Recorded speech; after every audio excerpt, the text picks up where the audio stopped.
से कहानी 1995 मसीहार आउ ए कहानी 2024 मसीहार से दिन थिले बिजू पट्टनायक किंतु ए कहानी रे नवीन पट्टनायक से दिन थिला जनता दल किंतु एबे बिजू जनता दल से कहानी आउ ए कहानी मध्य फरक मात्र गोटे दशंधीर सेतेबेले राज्य रे लोकप्रियतार शीर्ष रे थाई मध्य निर्वाचन हारी जाइथिला जनता दल मुख्यमंत्री पद हराई बसीथिले बिजू पट्टनायक समस्त आकलन को भूल प्रमाणित करी सेतेबेले जानकी वल्लभ पट्टनायक नेतृत्व रे राज्य रे सरकार गढ़िथिला कांग्रेस।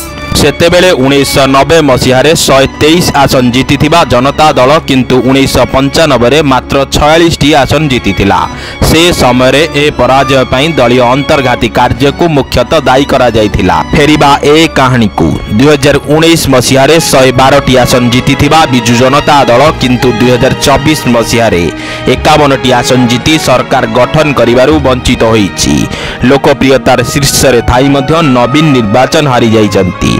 एथिपाई मुख्यतः ओडिया अस्मिता को दायी करुचंती राजनीतिक समीक्षक माने। से दिन 1990 मसीहारे मात्र 10 टी आसन जीतिथिबा कांग्रेस 1995 मसीहारे 80 टी आसन जीति राज्य सरकार गढ़िथिला। पुणी फेरिबा ए कहानी को 2019 मसीहारे मात्र 23 टी आसन जीतिथिबा भारतीय जनता पार्टी किंतु 2024 मसीहारे 78 टी आसन जीति राज्य सरकार गढ़ी।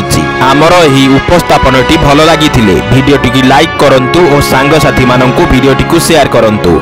आम चैनल को सब्सक्राइब करने अनुरोध करुचु।